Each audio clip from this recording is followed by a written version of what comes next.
Aparecen cosas que nosotros fuimos viendo a partir de que Cristina se hace cargo del gobierno y que se acentúan con la muerte de Néstor. Y uno de esos puntos es una de las sonceras que nosotros llamamos ella sola no va a poder. Y realmente esa soncera 11 de ella sola no va a poner ha sido toda una definición que en este caso yo voy a utilizar, siempre utilizo las iniciales porque no queda bien que uno anda hablando de la gente y esas cosas. Con lo cual, el primero que tomamos es el caso de Rosendo Fraga. Rosendo Fraga es el primero que dice ella sola no va a poder, porque ella es mujer. Chao, fa, te la definió.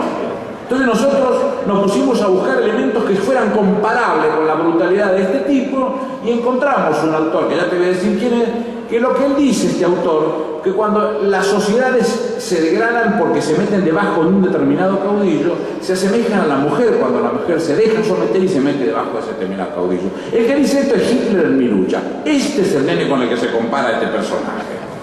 Encontramos un hecho parecido en Francia con una...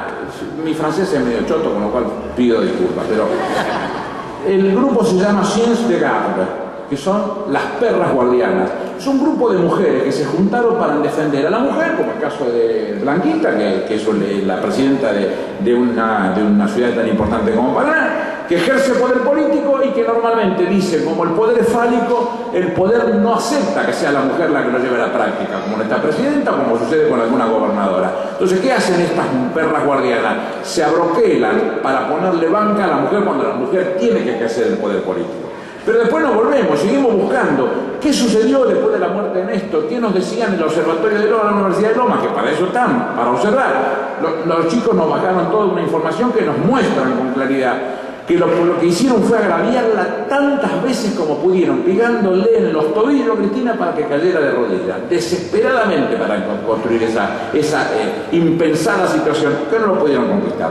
Y para culminar, el otro, que sus iniciales son Joaquín Morales Solá, que saca una y dice, una editorial de Nación, y es débil ella, si no acuerda con el resto de los partidos políticos, no va a poder gobernar. Bueno, ahí la tenemos, fíjate, qué bien te fue. Dos perlitas bien gráficas de este tipo de guachadas a las que someten a nuestra presidenta, conductora del Movimiento Nacional Peronista. Uno, Nelson Castro. Dice, en Atucha 2, la presidenta dice, parece Susana Jiménez, se olvidó el nombre de un físico. ¿Vos querés que yo me acuerdo del nombre de los físicos? Y Longobardi dice, Cristina estuvo inaugurando Atucha 2. Atucha 2, una central nuclear nuevamente en la Argentina, es de una dimensión superlativa a nivel mundial. Dice, es un anuncio muy importante, dice Longobardi, pero tiene mucho de política porque arrancó la campaña. Ah, mierda. Qué va. Uno de los temas, y que José lo mencionó, es el tema del campo. Nos hablaban del campo como una entelequia. Ustedes lo tuvieron que ver en carne propia, pues se lo hicieron en su ruta. Y no es que la televisión iba donde estaban los quilombos, no. Los quilombos se trasladaban donde estaba la luz. Prendía la luz, el quilombo venía acá para salir de la televisión. Sobre todo en TN, ustedes saben que Magneto y TN tienen esa vocación de hacernos el daño todas las veces que pudieron. Y nos mentían con cosas como, por ejemplo, somos el granero del mundo. Nunca fuimos granero del mundo. Fuimos la chácara de Inglaterra toda la vida. Nunca fuimos granero del mundo. En el ejemplo más gráfico, ahora tenemos el próximo discurso de la rural. En el discurso anterior de la rural, que nos viene mintiendo como perro todos los años, nos dijeron un día va a haber que importar carne, trigo, leche, toda esta cosa que vienen diciendo. En aquel se le había dado por hablar de política, si no tiene de qué hablar. Si todas las cosas del campo que quieren tocar tienen políticas bien claras y definidas respecto de cómo propiciar el trabajo y el desarrollo del campo. ¿Lo que dice? Habla de Sarmiento el tipo. Como el tipo tiene guita, él puede hablar. Nosotros que somos negros no podemos hablar de Sarmiento. Y yo como Sarmiento no le tengo mucha gracia, lo respeto como educador, quizás es el más importante de toda América, para fustigar a los Sarmiento hay que fumárselo. Y yo me lo fumé a Sarmiento. Con lo cual hay para discutir un rato largo de este tema. Cuando él habla de Sarmiento en la sociedad rural, nosotros lo primero que queremos decir es, Sarmiento en 1850 crea un libro que se llama Argirópolis, y lo que define en Argirópolis es una suerte de creación de un país desde Paraguay hacia la isla Martín García, que iba a ser su capital, creado imagen y semejanza del desarrollo de la cuenca del Mississippi en los Estados Unidos, más o menos era una cosa así. Con lo cual se parecía mucho más a lo que pensamos nosotros, a lo que pensaba Biocati en ese lugar. Pero en el 65, 1865, Mitre lo manda como embajador argentino en los Estados Unidos.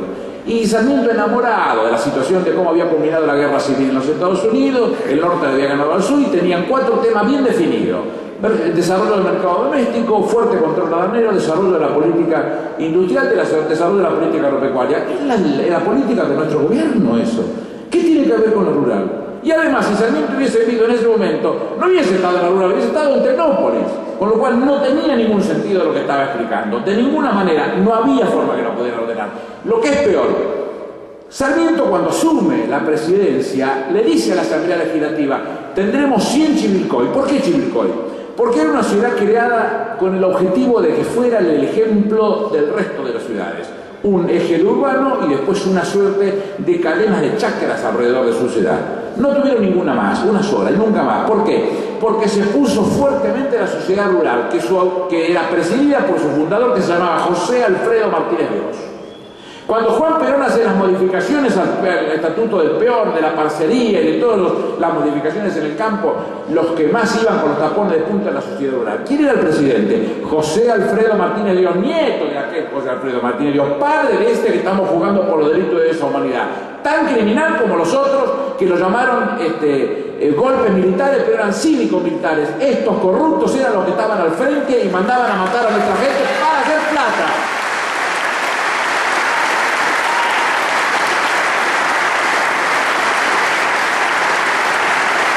El campo somos todos, dice, sí, pero vos fijate en la ruta, los peones tenían la ropa hecha pelota y los otros tenían ropa de gaucho, pero de marca. Dice, producimos para la mesa de los argentinos, de los que viven en China, porque le vendemos la soja a los chinos. Con lo cual, de la 33 a la 36, sí, claro, le fue bárbaro. Los medios de comunicación nos hablan permanentemente de la libertad de expresión. Y nosotros, como una pavote, compramos un discurso estúpido, porque la verdad que no hay más libertad de expresión que la que hay en Argentina. Cualquiera dice lo que se le antoja, hasta de la presidenta de la Nación.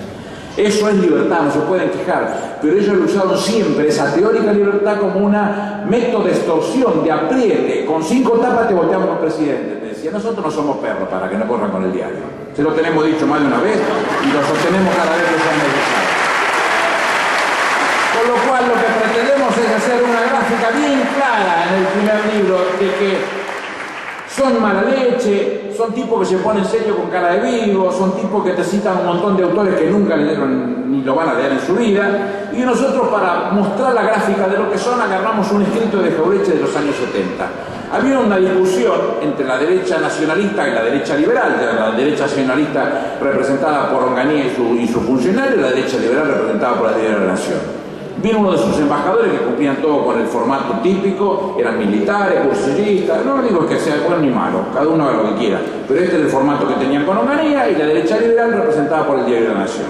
Vino un embajador, hace un cumpleaños, se toma un par de vinos, da un discurso, y en el discurso dice algo que no le gusta a la Nación. Entonces, le sacó una editorial y dice, lo atacaban con la advertencia de Azorín. ¿Quién es Azorín?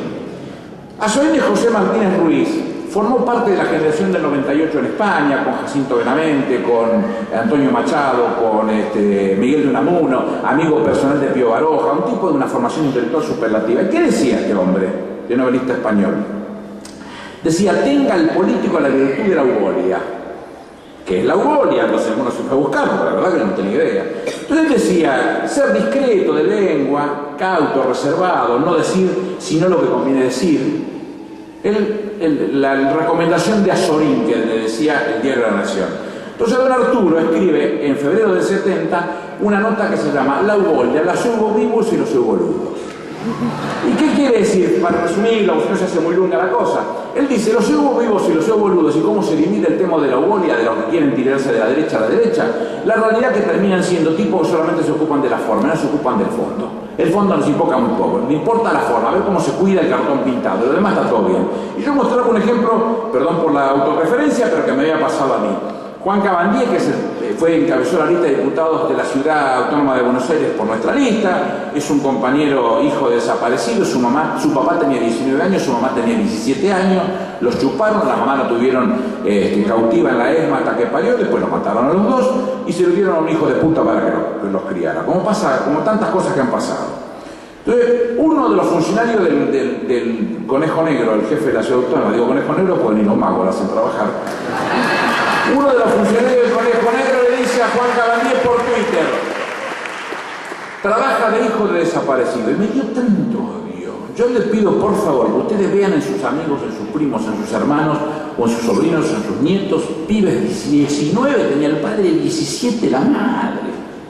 La tuvieron en cautiverio hasta que parió. Es terrible. Y que vos le digas que el tipo trabaja. Bueno, yo no sé qué pasó, pero yo le mandé 4 o 5 tweets, un poquitito duritos. No sé si el 15, el 20, el 25% del raje me lo debe a mí. Cosa que me satisface enormemente. Entonces apareció Nelson Castro. ¿Y qué es lo que dice Nelson Castro? Mire el lenguaje del jefe de gabinete. Así que lo que el otro, que agravia duramente a un pibe que fue víctima de semejante atrocidad, al tipo le preocupó la lengua del jefe de gabinete. Chupate esa mandarina. Por lo cual nosotros pretendimos con este libro más o menos poner en caja y contar las cosas. Les conté 6 o 7, son 44, tienen para divertirse con eso. Pero nos dimos cuenta que nos quedábamos cortos, entonces con Carlitos decidimos lanzar el segundo, que le pusimos Sonceras Argentinas al Sol, porque una de las sonceras grandes es que durante el verano no hay política. Les recuerdo que Juan Perón y Juan Hortensio Quijano ganaron la elección el 22 de febrero, los 24 de febrero, con lo cual no es tan así la situación. Pero bueno, arrancamos provocando con el título también.